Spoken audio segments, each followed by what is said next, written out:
নমস্কার বন্ধুরা, রিনাস কিচেন থেকে স্বাগত। আজ আমি তোমাদের টমেটোর আচার করে দেখাবো। তার জন্য প্রথমে আমি টমেটোর আচারে যে মশলাগুলো লাগে সেগুলো আমি শুকনো কড়াইতে ভেজে নিচ্ছি। প্রথমে 5টা শুকনো লঙ্কা, 1 চামচ 5 ফোড়ন দিলাম, 1 চামচ জিরে, 1 চামচ ধনে। এটা আমি একটু ভাজা গন্ধ না পর্যন্ত ভেজে নেব। ভেজে ঠান্ডা করে মিক্সিতে গুঁড়ো করে নেব। আচারে এই মশলাটা ব্যবহার হয় বেশি।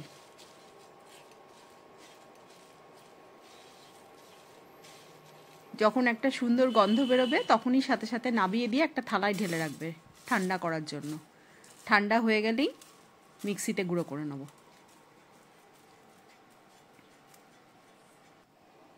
এবার আমি 600-700 টমেটো প্রায় কেটে নিয়েছিলাম। আমি টমেটোর ওই শক্ত অংশটা ফেলে দিয়ে একটা পিস আমি ঠিক এইভাবে কেটেছিলাম। 3টে করে টুকরো করেছিলাম একটা দিক। আর টমেটোটা না ধুয়ে ভালো করে একটা তোয়ালে দিয়ে জলটা মুছে নিতে হবে, কারণ আচারে না একটুও জল ব্যবহার করতে নেই। কারণ টমেটো তাহলে বেশি দিন রাখা যায় না। টমেটোটা আচারটাকে বেশি দিন রাখা যাবে না। আমি এর মধ্যে 1 ফোঁটাও জল ব্যবহার করিনি। আমি টমেটোটা ধুয়ে নিয়ে ভালো করে তোয়ালে দিয়ে মুছে তারপরে করেছি রান্নাটা। ছোট্ট ছোট্ট পিস করে করে আমি কেটে নিচ্ছিলাম টমেটোগুলো। একটা দিকে আমি প্রায় 3টে করে পিস করেছিলাম। প্রায় 700-800 গ্রাম মতো টমেটো করেছি আমি।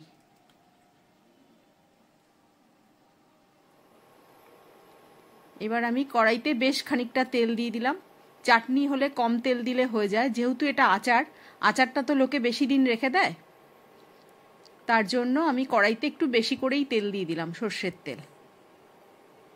এবার 5 ফোড়ন আর তেজপাতা ফোড়ন দেব।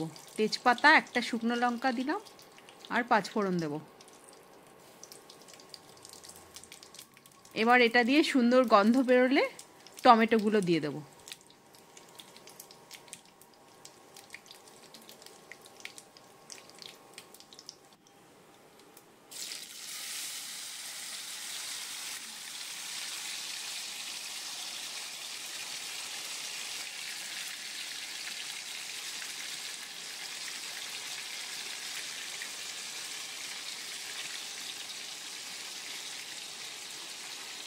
তোমাদের যদি রেসিপিটা ভালো লাগে তাহলে আমার চ্যানেলটাকে সাবস্ক্রাইব করো, লাইক ও কমেন্টস করো। আমি জলটা বাঁচিয়ে বাঁচিয়ে ফেলছি যাতে জলটা না পড়ে। টমেটোটা কাটতে গিয়ে যেটুকু জল বেরিয়েছে, টমেটোতে বেশিরভাগই জলের পোর্শনটা বেশি থাকে। এবার আমি তেলের মধ্যে একটু ভাজা ভাজা করে নেব। 3-4 মিনিট আমি টমেটোটা একটু ভেজে নেব।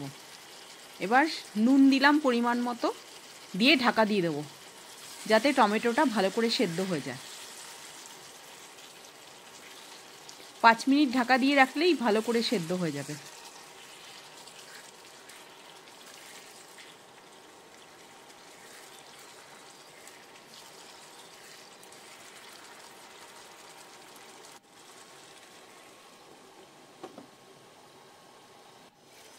পাঁচ মিনিট পর আমি খুললাম। টমেটো কিন্তু ভালো সেদ্ধ হয়ে গেছে।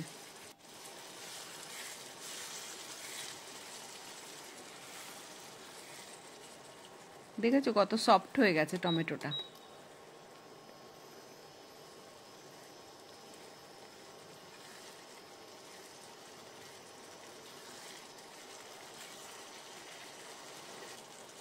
এবার আমি হলুদ দিলাম 1/2 চামচ মতো, কাশ্মীরি লঙ্কার গুঁড়ো দিলাম 1/2 চামচ, আর আদা আমি গ্রেট করে রেখেছিলাম প্রায় 2 ইঞ্চি মতো আদা। আদা দিলে টেস্টটা ভালো হয় আর বেশি দিন রাখাও যায় আদা।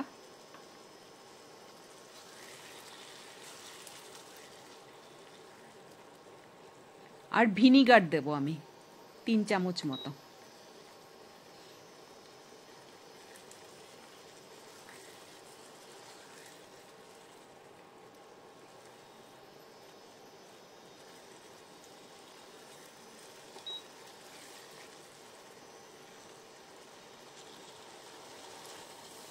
চিনি দিলাম,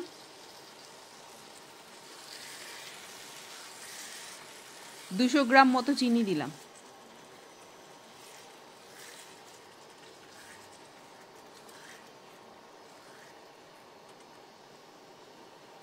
চিনি দেওয়ার পর একটু জল বেরোয়, এই জলটাকে একটু শুকিয়ে নিতে হবে। এবার একটু ভিনিগার দিয়ে দিচ্ছি, 3 চামচ মতো ভিনিগার দেবো মাপ করে। ভিনিগার দিলে আচারটা দীর্ঘদিন রাখা যায়।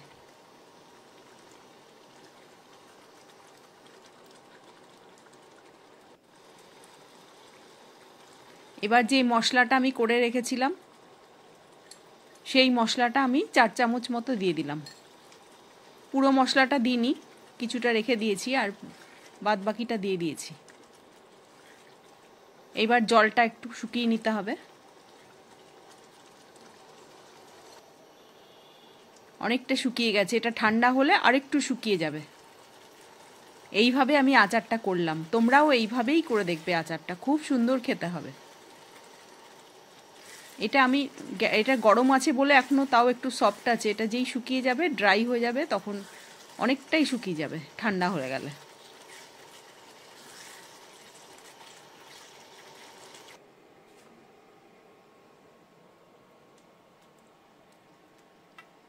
এটা আমি একটা থালায় ঢাললাম, পরে একবারে পুরোপুরি ঠান্ডা হয়ে গেলে আমি শিশিতে ঢেলে রেখে দেবো।